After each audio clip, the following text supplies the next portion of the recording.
Break के बाद स्वागत है आपका छत्तीसगढ़ बुलेटिन में। छत्तीसगढ़ बुलेटिन में पहली खबर दुर्ग से है, जहां लाखों के सोने चांदी के जेवर चोरी करने वाले 3 आरोपियों को पुलिस ने किया गिरफ्तार। अगली खबर भी दुर्ग से है, जहां आयुष्मान कार्ड रद्द होने से मरीजों को हो रही परेशानी। वहीं दुर्ग में सर्व ब्राह्मण समाज ने भव्य रूप से निकाली भगवान परशुराम की शोभा यात्रा। ऐसी तमाम खबरों पर विस्तार से करेंगे चर्चा। दुर्ग पुलिस को अंतर्राज्यीय चोर गिरोह के 3 सदस्यों को पकड़ने में सफलता मिली है। पुलिस ने आरोपियों के पास से सोने चांदी के जेवर, विदेशी मुद्रा सहित कुल 8 लाख का माल जब्त किया है। आरोपियों में एक भिलाई का रहने वाला है, जो दीगर प्रांतों से अपने साथियों को भिलाई बुलवाता था और उसके बाद सूने मकानों में चोरी की वारदातों को अंजाम दिया जाता था। लगातार चोरी की हो रही वारदातों के मद्देनजर पुलिस संदिग्धों पर नजर रख रही थी। उसी कड़ी में गिरोह का एक सदस्य पुलिस के हत्थे चढ़ा, जिससे पूछताछ में सारे मामले का खुलासा हो गया। मामले में फिलहाल 3 आरोपियों को गिरफ्तार किया गया है। इन्हें अन्य सदस्य भी, जिनकी गिरफ्तारी के लिए पुलिस प्रयासरत है। दुर्ग एएसपी सुखनंदन राठौर ने इस मामले का खुलासा करते हुए बताया कि मामले में कुल 5 आरोपियों का खुलासा हुआ है। आरोपी बड़े ही शातिराना अंदाज में लगातार चोरी की वारदातों को अंजाम दे रहे थे, जिन्हें अब गिरफ्तार कर लिया गया है। थाना क्षेत्र और वैशाली नगर थाना क्षेत्र, ये दोनों थाना क्षेत्रों में लगातार चोरियां हो रही थी, जिस पर जब सीसीटीवी फुटेज खंगाला गया तो उसमें से एक संदिग्ध आरोपी समझ में आया। उसकी जब पहचान की गई तो ये सुखविंदर सिंह हरियाणा का रहने वाला था। इसके जब जाकर के जामा तलाशी ली गई तो उससे चोरी के माल बरामद हुए। पूछताछ पर उसने स्वीकार किया। सुपेला थाना क्षेत्र के 3 चोरी और वैशाली नगर की 2 चोरियों का आज खुलासा किया है। इनसे लगभग 8 लाख रुपए के माल बरामद हुए हैं। विदेशी करेंसी जो वैशाली नगर थाना क्षेत्र से चोरी गई थी वो भी मिले। मतलब 8 लाख रुपये बरामद हुए। जी। करते कैसे थे चोरी, कैसे? इसमें सुरजीत सिंह पंजाब का रहने वाला है। पिछले 10-12 साल से भिलाई में रह रहा है, कोका में। इसने ये जो बाहर के चोर थे इनके संपर्क में थे और ये यहाँ आके रुकते थे। सुनसान इलाका देख करके, कोई घर में 2-3 दिन से लाख है उसको देख करके इनको समझ में आ जाता था कि यहाँ कोई नहीं है, तो उस घर में चोरी करते थे। ताला तोड़ के? ताला तोड़ करके इन्होंने चोरी करना स्वीकार किया। दुर्ग से सी न्यूज संवाददाता लोकेश साहू की रिपोर्ट। दुर्ग में पिछले कई दिनों से आरोग्यम हॉस्पिटल की कार्यशैली और इलाज को लेकर तरह तरह की बातें देखने को मिली, जिसे देखते हुए प्रशासन द्वारा आरोग्यम हॉस्पिटल में आयुष्मान कार्ड के द्वारा दी जाने वाली इलाज की सुविधा को बंद करने की बात कही जा रही है। किंतु कहीं न कहीं इस बात से इलाज कराने पहुंच रहे लोग बहुत परेशान नजर आ रहे हैं। वहीं दूसरी तरफ कुछ समय पहले हॉस्पिटल में हुई बच्ची की मौत को लेकर भी तरह तरह की बातें की गई, लेकिन बच्ची के पिता ने सामने आकर सब स्पष्ट करते हुए कहा कि बच्ची की मौत में हॉस्पिटल और डॉक्टरों की कोई गलती नहीं है। अब हॉस्पिटल में दूर दूर से पहुंचने वाले मरीजों के परिजनों के सामने एक बात चिंता की लकीर बनकर सामने आ रही है कि यदि प्रशासन आरोग्यम हॉस्पिटल में आयुष्मान कार्ड से इलाज की सुविधा समाप्त कर देगा तो वे कहां जाएंगे। परिजनों का कहना है कि गरीब वर्ग के लोगों की सुविधा को ध्यान में रखकर प्रशासन फैसला ले। ग्राम काकेतरा, जिला राजनांदगांव अस्पताल में भर्ती किया था। पेशाब का मामला, और उसके बाद वहाँ बच्चादानी का ऑपरेशन हुआ और ऑपरेशन करते करते में पेशाब नली में चोट पहुँच गया, इसलिए यहाँ भर्ती किया है ये हॉस्पिटल का नाम। तो यहाँ आयुष्मान कार्ड से इलाज हो रहा है और नहीं हो गए बोल रहा था। उसमें हम गरीब आदमी कहाँ जाएंगे, स्मार्ट कार्ड अगर बंद कर दिया जाएगा तो। ऐसे में है इलाज तो अभी ठीक चलत है और सरमन के देखभाल भी बहुत अच्छा है। हाँ, वही तो हम चाहते हैं कि स्मार्ट कार्ड बंद ना होना चाहिए। तो हम गरीब आदमी अगर स्मार्ट कार्ड बंद कर दिया जाएगा तो हम लोग तो मर जाएंगे ना इलाज करवाने के लिए। क्या अपील करना चाहते? गिराजी कोसरे ऐसा रूटीन, मतलब हफ्ते में 3 बार आते हैं हमेशा डायलिसिस के लिए, रेगुलर चलती है तो उसी के लिए आते हैं हॉस्पिटल में। लगभग 8-9 महीने से आ रहे हैं। ठीक है, डायलिसिस बढ़िया है, अच्छे से। डायलिसिस जो आयुष्मान से हो जाता है उसमें ऐसा रहता है कि वो एक इंजेक्शन लगता है डायलिसिस पेशेंट को हमेशा ब्लड बढ़ाने के लिए, तो वो जो है अपने से लगवाना पड़ता है, वो अपना पेमेंट करके। और जो ब्लड टेस्ट है उसका पैसा लगता है। डायलिसिस जो है फ्री होता है डायलिसिस। जी, तो सीधी सी बात है, या तो हॉस्पिटल चेंज करना पड़ेगा क्योंकि कैश में तो वो स्थिति नहीं है कि कैश में करा पाएँ डायलिसिस, वैसी स्थिति नहीं। वो बढ़िया है, टेक्नीशियन सब अनुभवी हैं, वो सब चीज़ बढ़िया है। जी आरोग्यम संजय सिंह ठाकुर प्रीतेश सिंह राजपूत खैरागढ़। सारे कंप्लेन पिछले 15 दिन में आए हैं। इसके पहले हॉस्पिटल की एक भी कंप्लेन नहीं आई है। हॉस्पिटल ने 2 साल में बहुत अच्छा काम किया था और इस काम के कारण ही हॉस्पिटल का नाम हुआ है।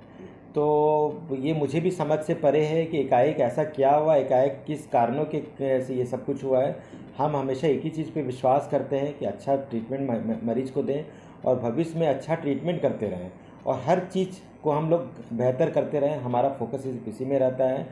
हाँ, मैं बस और इसके कारण से पेशेंट जो 800 डायलिसिस अभी तक हमारे पास हो रहे थे, वो पेशेंट कहाँ जाएंगे। मैं बस जनता से, शासन से ये गुहार लगाऊंगा कि ये जो पेशेंट जो डायलिसिस के हमारे पास थे, उनका ध्यान रखें, उनके बारे में भी एक थॉट दें कि वो आखिर कहाँ जाएंगे। उनके लिए या तो एक ऐसी प्रक्रिया करें ताकि उनको भविष्य में दिक्कत ना हो।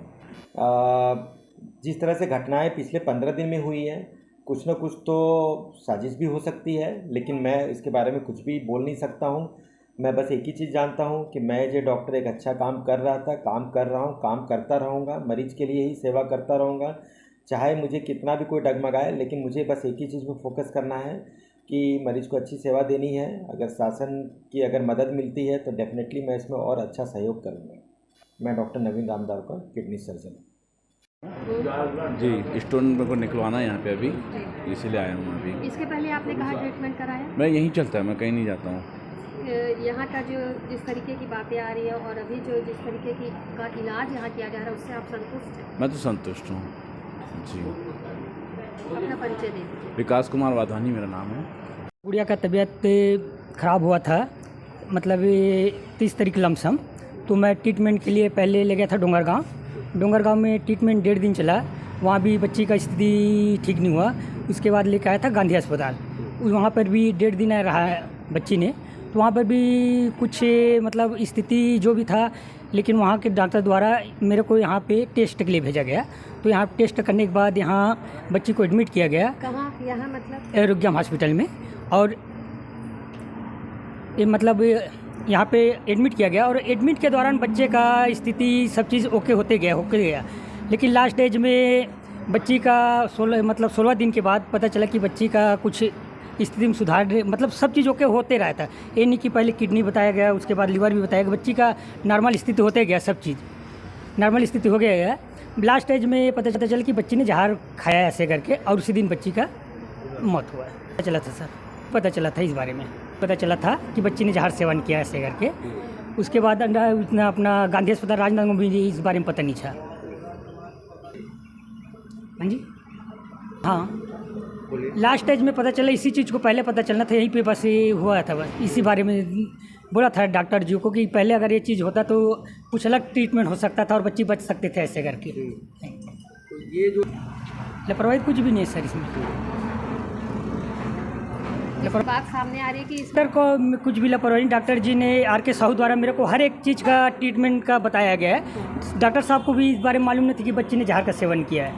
ठीक है सर। तो डॉक्टर साहब ने लास्ट एज में बताया और डॉक्टर साहब ने भी कहा कि बच्ची का क्रिटिकल है, फेफड़े में प्रॉब्लम है, तो बच्ची को कहीं भी ले जाओगे तो बच्ची का कहीं सुधार नहीं हो पाएगा। फिर भी डॉक्टर के द्वारा कहने पर मैंने कुछ ट्रीटमेंट डॉक्टर से और सर जी ये ट्रीटमेंट कीजिए ऐसे करके। हाँ जी सर, कुछ भी नहीं है सर, दोषी कुछ भी नहीं मानूंगा मैं।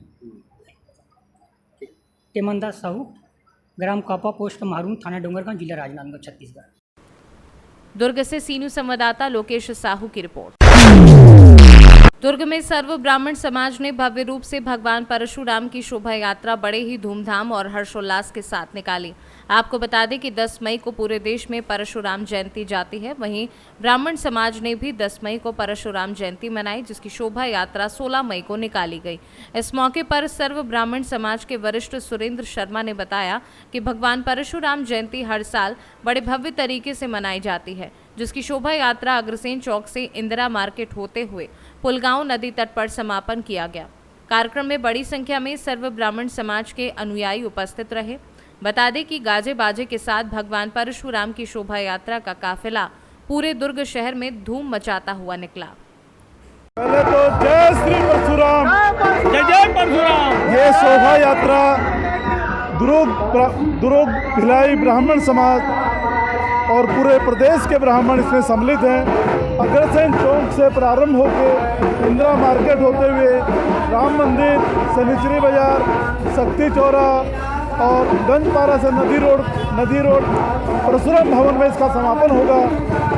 और ये इस यात्रा का मुख्य उद्देश्य जो हमारे यशस्वी माननीय प्रधानमंत्री जी हर जगह सनातन की जो बात हो रही है, ये सनातन जागरण के लिए निकली है और आज ब्राह्मण सब एक है, ये इसका उद्देश्य है। कोई दूर नहीं है, एक छत्र है और ब्राह्मण ने ही इस पूरे देश को शिक्षा का संदेश दिया है। और हम चाहते हैं कि जो पूरा हिंदुस्तान विश्व गुरु बनने की तरफ जा रहा है, उसमें हमारा भी एक छोटा सा ये प्रयास है। जय परशुराम, जय श्री राम।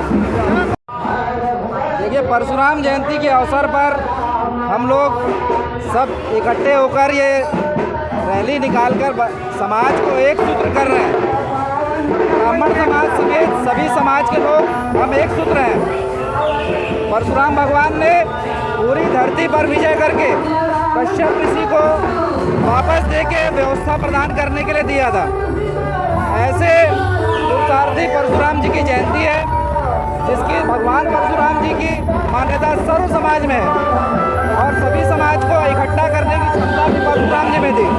उन्होंने सभी वर्ग के लोगों को शिक्षा दी थी, ज्ञान दिया था और इस धरती को हरा भरा करके वह मेहंदर पर्वत पे जाकर स्थापित हो गए थे। ऐसे थे परशुराम भगवान। बोलो परशुराम भगवान की। दुर्ग से सी न्यूज संवाददाता लोकेश साहू की रिपोर्ट। फिलहाल के लिए छत्तीसगढ़ बुलेटिन में बस इतना ही। देश दुनिया की बाकी खबरों को जानने के लिए देखते रहिए सी न्यूज भारत।